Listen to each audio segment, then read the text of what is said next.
رزق میں برکت کا ایک بہت بڑا ذریعہ شکر ہے۔ ارشاد فرمایا لَإِن شَكَرْتُمْ لَأَزِيدَنَّكُمْ، اگر تم شکر کرو گے وہ تمہیں اور زیادہ عطا کرے گا، اور اگر تم شکر نہیں کرو گے وَلَئِن كَفَرْتُمْ، کفران نعمت کرو گے، إِنَّ عَذَابِي لَشَدِيدٌ، تو پھر میرا عذاب بڑا سخت ہے۔ رزق کے اضافے کا ایک اور بہت بڑا سبب انفاق فی سبیل اللہ ہے۔ اللہ فرماتا ہے جو تم خرچ کرتے ہو تو جو چیز تم نے نکال دی اس کی جگہ اللہ تمہیں اور عطا کر دیتا ہے۔ بعض کا ہمارا یہ ہوتا ہے کہ کوئی آدمی مالی بحران میں آ گیا تو وہ کرتا کیا ہے کہ جو راہ خدا میں دینے کا کھاتا تھا پہلے اسے کلوز کرتا ہے، یہ فلاں مدرسے کو دیتے ہو یہ بھی بند کر دو، یہ مسجد کو دیتے ہو یہ بھی بند کر دو، یہ فلاں غریب کو دیتے ہو یہ بھی بند کرو، حالات ٹائٹ ہو گئے ہیں۔ لیکن 5 گاڑیاں ہیں تو 2 گاڑیوں پہ گزارا کر لیا جائے، پیٹرول بچے، یہ نہیں ہو سکتا۔ گھر کے لچھن وہی ہیں لیکن بند کہاں سے کیا؟ جہاں سے رزق آنا تھا۔ ہمیں تو یہ حکم دیا ہے جب رزق تنگ ہونے لگے صدقہ دے کے رب سے کاروبار کر لو، صدقے سے تمہارے رزق میں اضافہ ہوگا۔ یہ رب کا وعدہ ہے اور اللہ کے وعدے جھوٹے نہیں ہو سکتے۔ رزق کی برکت کا ایک اور بہت بڑا ذریعہ النکاح ہے۔ فرمایا اگر تم نکاح کرو گے تم فقیر ہو وہ تمہیں غنی کر دے گا۔ لوگ کہتے ہیں بچہ پیروں پہ کھڑا ہو لے تو پھر نکاح کریں گے، اللہ کہتا ہے تم نکاح کرو ہم پیروں پہ کھڑا کر دیں گے۔ ہمارا فلسفہ اپنا ہے، اس کا حکم اپنا ہے۔ وہ کہتا ہے ابھی تو یہ اپنے لیے نہیں کماتا تو جو آئے گی اس کو کہاں سے کھلائے گا؟ میاں جس نے آنا ہے اس نے اپنا رزق لے کے آنا ہے۔ تو بچوں کی شادیاں کرو، اگر وہ جوان ہو گئے رزق نصیب ہوگا۔ اپنے اہل خانہ کو نماز کے حکم دینے سے رزق بڑھتا ہے، کیونکہ جو صبح کا وقت ہوتا ہے یہ رزق کے بٹنے کا وقت ہوتا ہے، اور جس گھر میں صبح کے وقت لوگ سوئے ہوئے ہوتے ہیں وہاں بے برکتیاں ہوتی ہیں۔ تو طلوع فجر سے لے کر کے طلوع آفتاب تک اپنی اولاد کو، بیوی کو، بچوں کو نہ سونے دیں۔ اس وقت رزق بٹنے کے لمحے ہوتے ہیں۔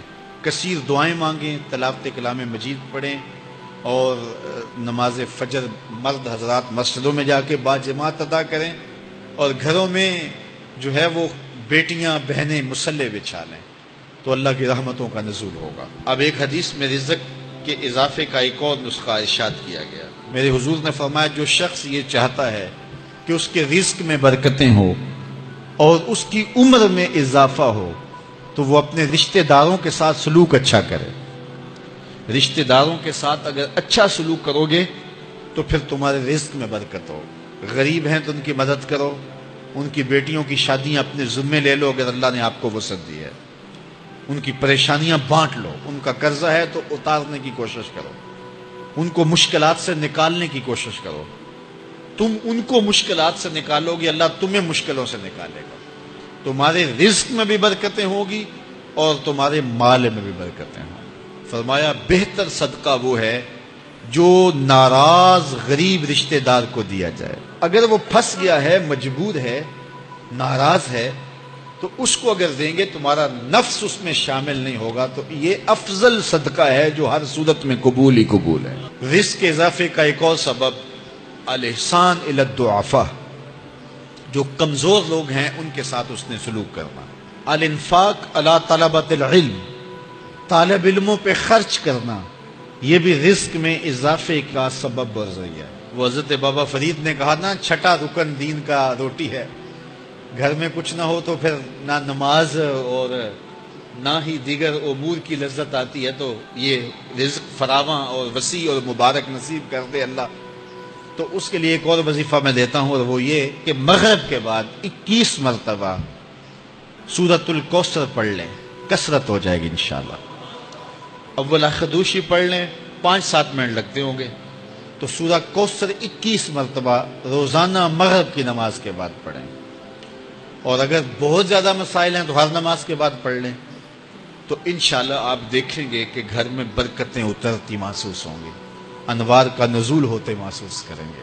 تو یہ وہ رزق کے اسباب ہیں، اگر ہم اختیار کر لیں تو ہم اللہ کی خاص رحمتوں کے حقدار ہوں گے۔ اللہ ہم سب کو رزق حلال، رزق وسیع، رزق سہل، رزق مبارک، رزق فراواں نصیب فرمائے۔